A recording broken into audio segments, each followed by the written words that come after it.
My daughter-in-law looked me straight in the eyes and said, "We don't need you anymore, Helen. You can stop pretending to be useful." My son James sat next to her on the couch I had bought them. He said nothing. Not one word in my defense. Not even a glance in my direction. I set down my teacup slowly, carefully, the way you do when your hands want to shake, but you refuse to let them. "Very well," I said. "I understand completely." I stood up with what dignity I had left, smoothed my skirt, and walked toward the door. Nobody stopped me. Nobody said goodbye. Then I went home to my small apartment and made one phone call. The call that would unravel their entire, carefully constructed life. You see, what my daughter-in-law didn't know was that her fancy lifestyle wasn't built on my son's salary. It was built entirely on mine. But I'm getting ahead of myself. Let me start from the very beginning, because you need to understand how a 67-year-old woman ends up giving away nearly everything she has to people who treat her like garbage. My name is Helen Porter. I'm 67 years old now. I've been retired for 2 years from my position as a financial controller at Henderson Manufacturing. I worked there for 38 years. Started as a young secretary when I was 25, fresh out of community college with nothing but determination, a worn-out pair of heels, and a willingness to work harder than anyone else in the building.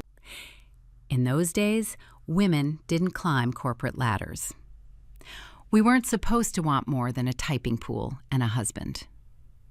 But I wanted more. I took night classes to get my accounting degree while working full-time, studied at the kitchen table until 2 a.m., then got up at 6 to go back to work. For 5 years, I barely slept. But I got that degree. Then I got my CPA license. Then I got promoted and promoted again and again. By the time I retired, I was managing a budget of $40 million. The same company that hired me to answer phones trusted me with their entire financial future. I made good money. I saved carefully, never bought flashy cars or designer clothes, never took expensive vacations to places I couldn't pronounce. I was building security. Security for my family. My husband Robert passed away 12 years ago. Heart attack at 58. Quick and unexpected, the way the worst things always are. I remember that morning like it was yesterday. He was sitting at the kitchen table, drinking his coffee, complaining about how the Celtics had lost again. He was always complaining about the Celtics. I kissed him on the forehead on my way to work. "See you tonight," I said. Those were my last words to him. By noon, he was gone. The neighbor found him on the kitchen floor. The coffee was still warm. 30 years of marriage ended in an instant. I never got to say goodbye. Never got to tell him one more time that I loved him. Never got to thank him for being my partner through everything. After the funeral, I threw myself into work. It was easier that way. Easier to focus on spreadsheets than on the empty side of the bed. And I focused on my son, James. He was 23 when his father died. It hit him hard. They were close in that quiet way that fathers and sons sometimes are, talking without really talking, understanding each other through shared silences and football games. Robert used to take James fishing every summer. They'd come back sunburned and happy, smelling like lake water and bug spray, with stories about the fish that got away. After Robert died, James never went fishing again. Some things hurt too much to keep doing. I threw myself into being there for James, maybe too much. Looking back now, maybe I should have let him struggle more, let him figure things out on his own, let him become a man instead of staying my little boy. But he was all I had left of Robert. He has his father's eyes, you know, the same warm brown, the same way they crinkle when he laughs. How could I not give him everything? James is my only child. He was always a sweet boy, kind, gentle. The kind of kid who brought home stray cats and cried during sad movies. But he was also easily influenced, too trusting, too eager to please. His father used to worry about that. That boy needs a backbone, Robert would say. The world's going to eat him alive. I always defended James. He's sensitive, I'd say. That's a gift, not a weakness. Maybe Robert was right all along. 5 years ago, James met Amanda. She was beautiful, I'll give her that. Blonde hair that always looked like she'd just stepped out of a salon. Perfect makeup, even at 7 a.m. Designer clothes, even though she worked part-time at a yoga studio. And a smile that appeared at exactly the right moments, like she was calculating the effect before she deployed it. I remember the first time James brought her home for dinner. He was so nervous, so eager for me to like her. And I wanted to like her. I really, genuinely tried. But from the very first evening, something felt wrong. The way she looked around our family home, her eyes measuring and calculating. "This is a lovely house, Helen," she said. "How many square feet? What do you think it's worth in this market?" Strange questions for a first meeting.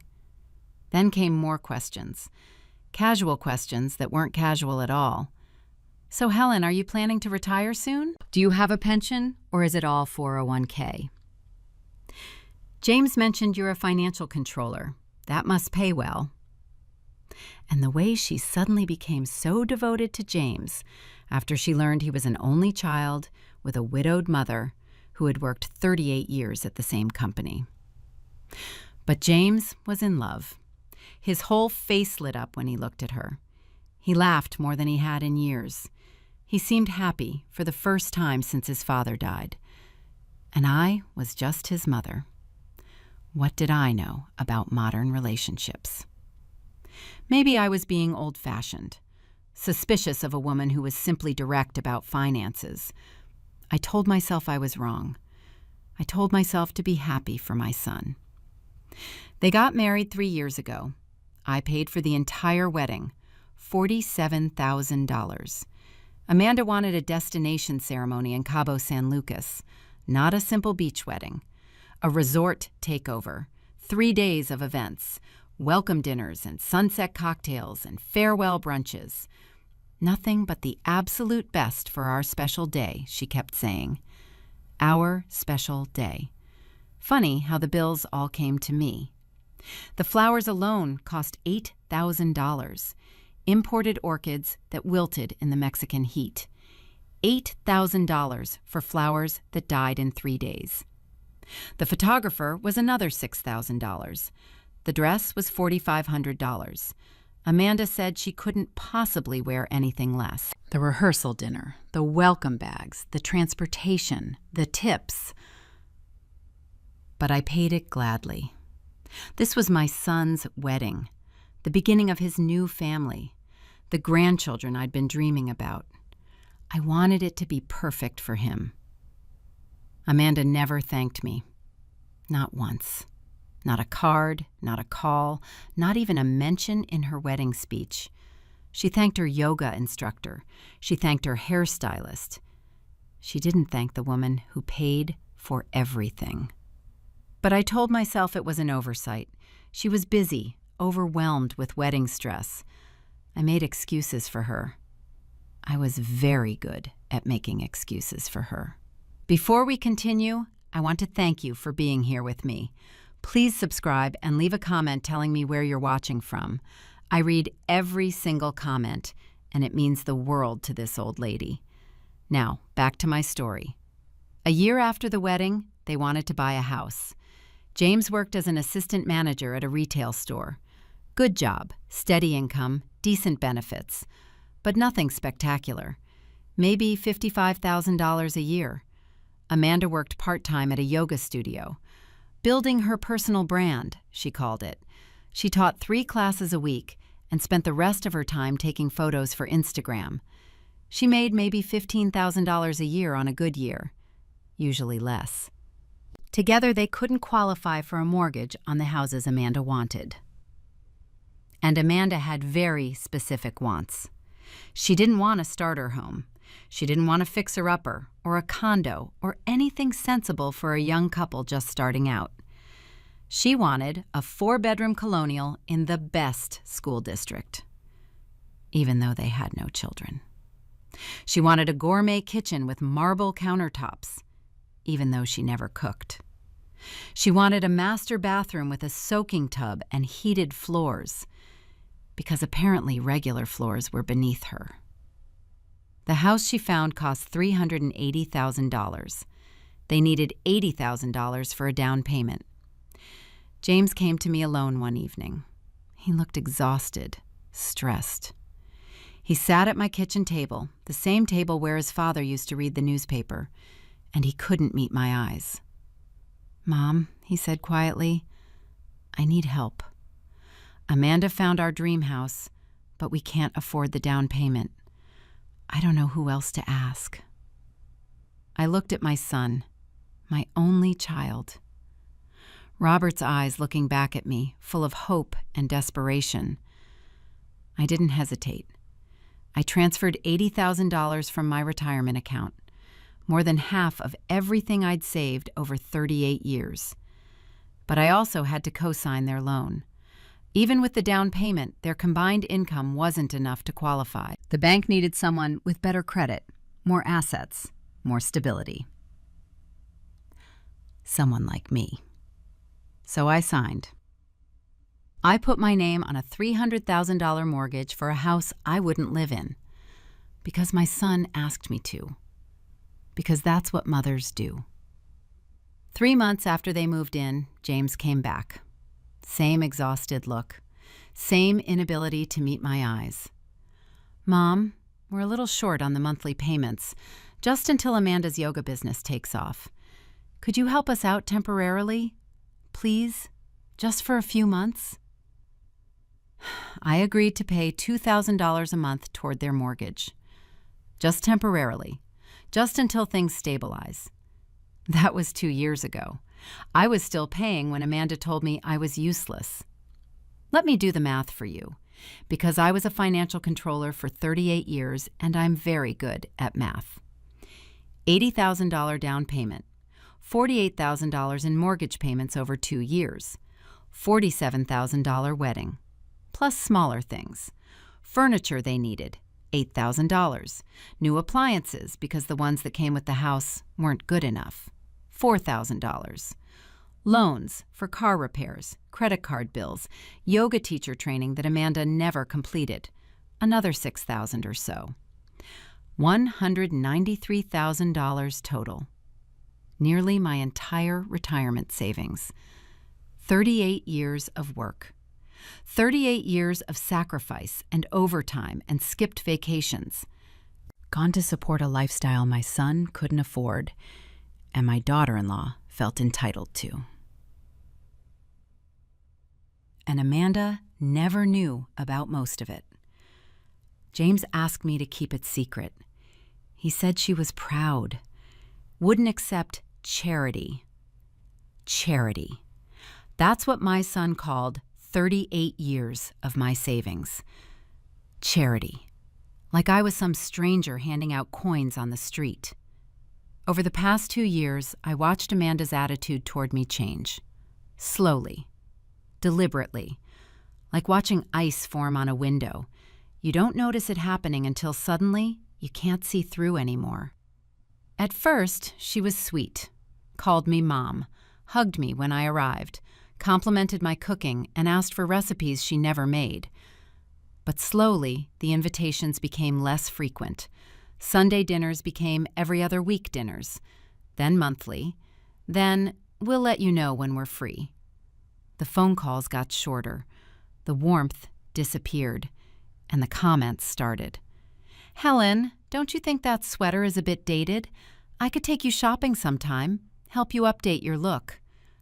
"Helen, we really don't need you reorganizing our kitchen. We have our own system. You don't need to keep inserting yourself into our lives. Helen, I wish you'd call before dropping by. We're not always prepared for visitors. It's becoming intrusive, honestly. Visitors. I was a visitor in the house I was paying for. Intrusive for bringing groceries to my own son.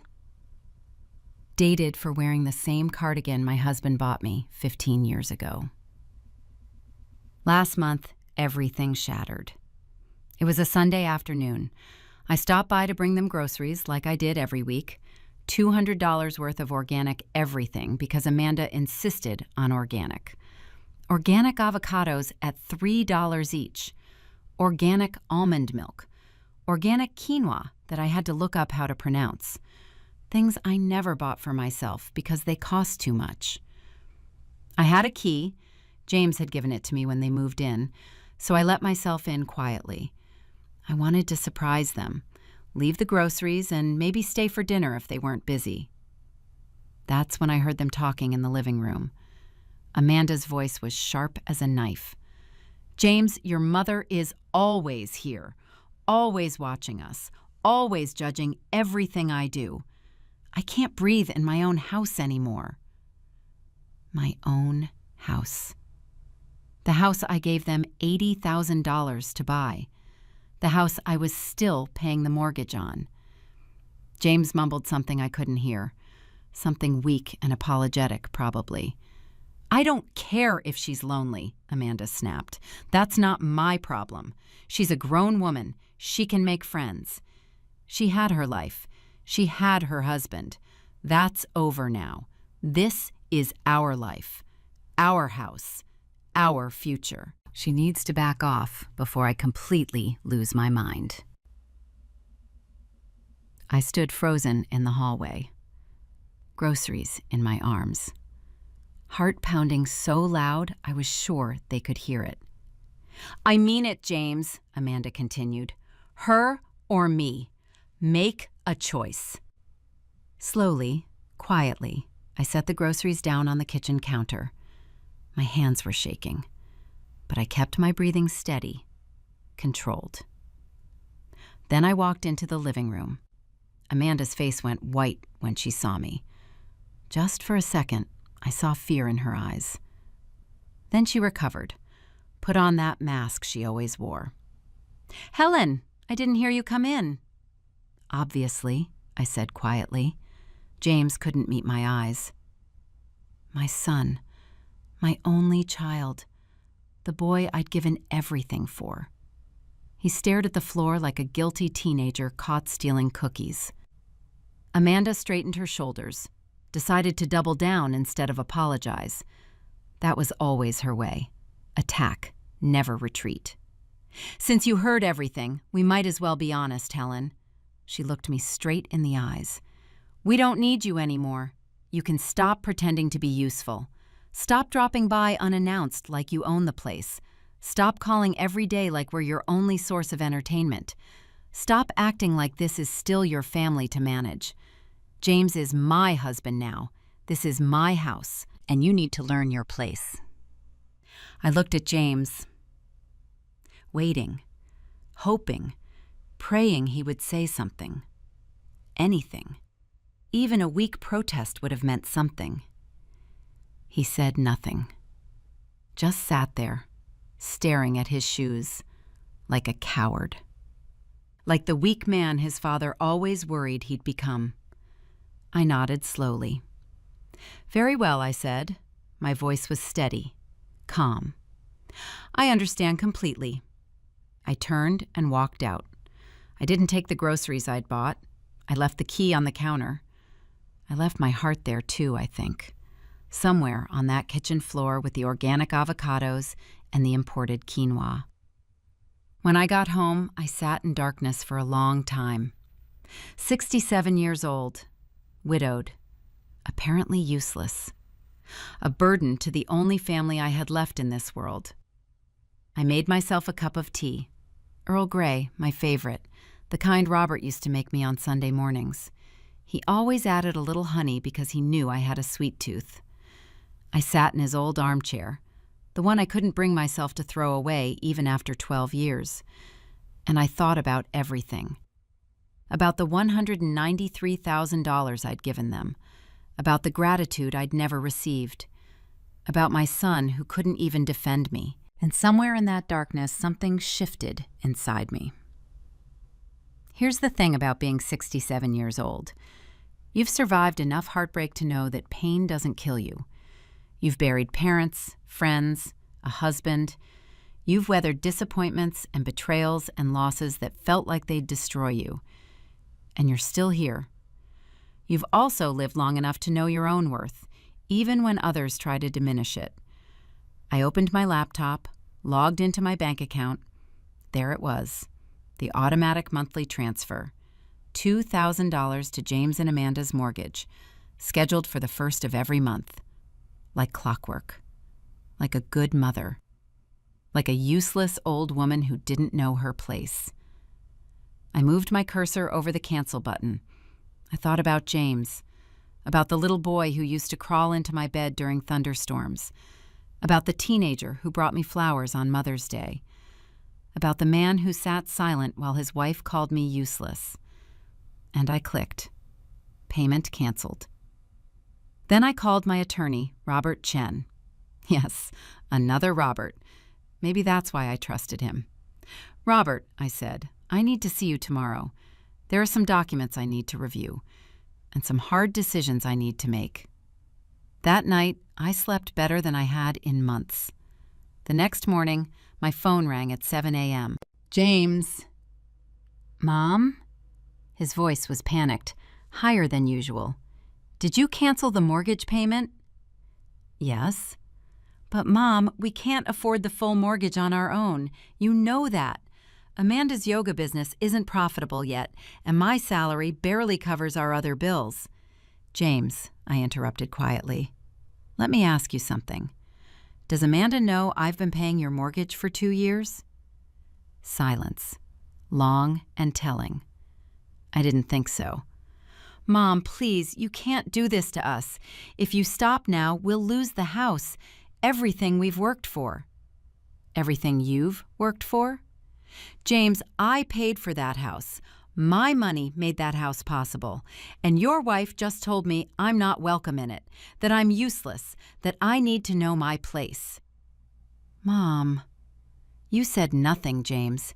She said those things to me, and you sat there like a statue. You didn't defend me. You didn't even look at me. I'm sorry. Sorry isn't enough anymore. Perhaps Amanda should reconsider whether she needs me or not. I hung up. Then I made myself another cup of tea, sat in Robert's chair, and felt, for the first time in years, completely at peace with myself. The chaos started within a week. Amanda discovered the truth. James finally confessed everything. The down payment, the monthly payments, all of it. Or maybe the bank called about the missed payment. Either way, the secret was out. The woman who called me useless finally learned that my money was the foundation of her entire lifestyle. My phone started ringing constantly. I let most calls go to voicemail. It was entertaining, in a dark way, to listen to them later. First came the anger.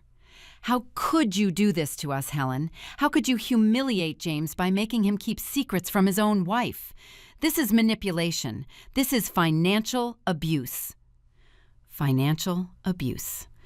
The woman who took $193,000 from me and never said thank you was accusing me of financial abuse. When I finally answered one of her calls, I said simply, I was helping my son because he asked me to. Now I'm helping myself. That's not abuse, Amanda. That's called having boundaries. Then came the manipulation. Amanda's voice suddenly went soft, sweet, the voice she used when she wanted something. Helen, I'm so sorry for what I said. I was stressed about work. I didn't mean any of it. You know I love you like my own mother. We're family, aren't we? Family helps each other through difficult times. Family also respects each other, I said. Something you might want to think about. Then came the threats. Amanda's voice turned cold. Hard. The real Amanda finally showing herself. If you don't resume the payments, we'll tell everyone what kind of mother you are. We'll make sure all your friends know how you abandoned your own son. And you'll never see your grandchildren. She paused dramatically for effect. Yes, Helen, I'm pregnant, and you'll never meet this baby if you abandon us now. Pregnant. A grandchild. The thing I'd dreamed about for years. The tiny hands and baby laughter, and someone to spoil rotten. For a moment, I wavered. My hand actually moved toward my laptop to restore the payment. Then I remembered Amanda's face when she called me useless. The contempt in her eyes. The way James sat silent while she destroyed me. Like I was nothing. Like 38 years of sacrifice meant nothing. Amanda, I said calmly, using an unborn child as a bargaining chip is exactly why I'm stepping back. When you learn to treat people with basic human respect, we can discuss a relationship. Until then, I wish you well. I hung up and blocked her number. Then I cried. But they were different tears this time. Not tears of weakness. Tears of finally letting go. 3 months later, their house went up for sale. They couldn't afford the payments. Of course they couldn't. James's salary covered about 60% of their monthly expenses on a good month. Amanda's yoga business had never made a real profit, just a lot of Instagram posts about manifesting abundance. The lifestyle she was so proud of, built entirely on money from the useless old woman she'd thrown out of her house. Through mutual friends, people from church who'd known me for decades, I heard pieces of what happened next. They sold the house at a loss. The market had dipped and they were desperate. They barely broke even after paying off the mortgage and the realtor fees. They moved into a 2-bedroom apartment in a less desirable neighborhood, the kind of place Amanda would have mocked a year ago. And Amanda finally had to get a real job, something at a call center, taking customer complaints 8 hours a day. No more building her personal brand. No more yoga studio dreams. No more organic quinoa. James stopped speaking to me entirely. I think Amanda blamed him for everything, for lying to her, for needing his mother, for not being the wealthy provider she thought she'd married.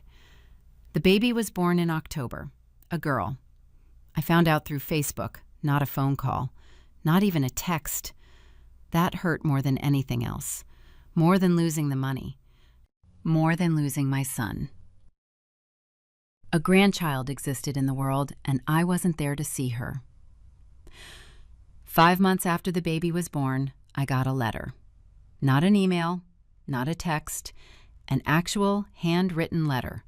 The first real letter I'd received in years. From James. Dear Mom, it began. His handwriting was shaky, like he'd been crying when he wrote it. I've written this letter 100 times and thrown away every version. But I need you to know that I'm sorry, not just for asking for money. Parents help their children. That's what families do. I know that.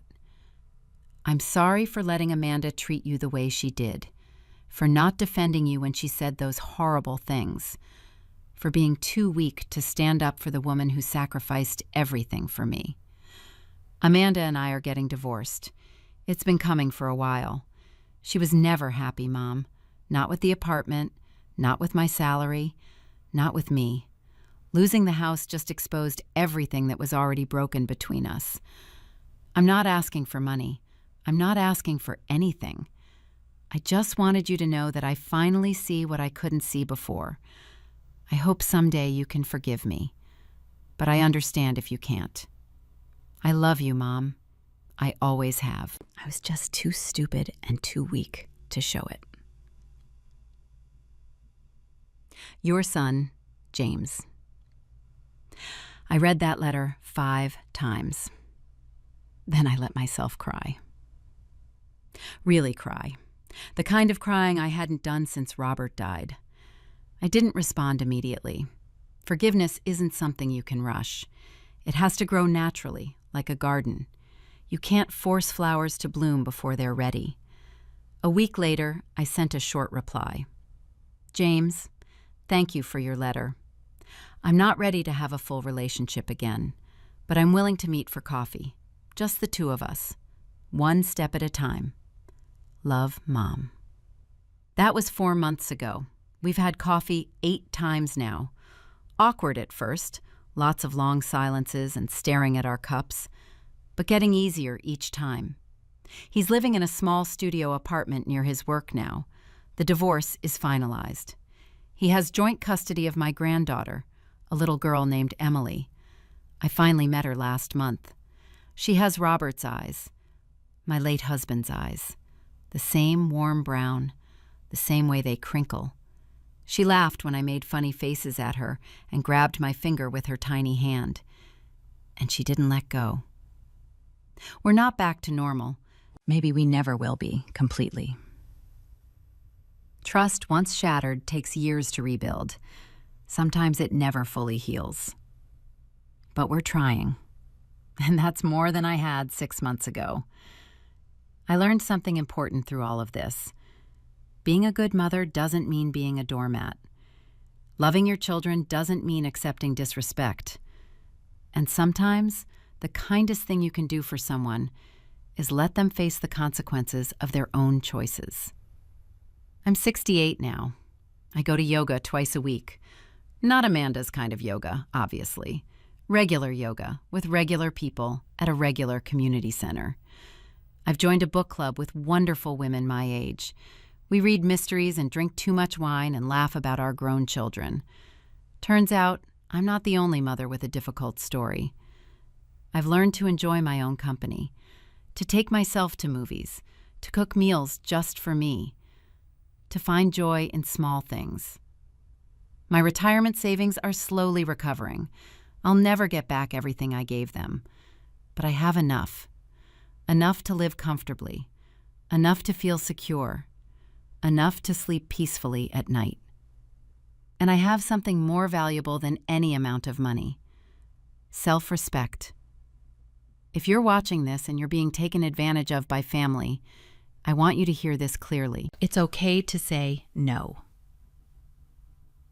It's okay to have boundaries. It's okay to stop giving to people who only know how to take.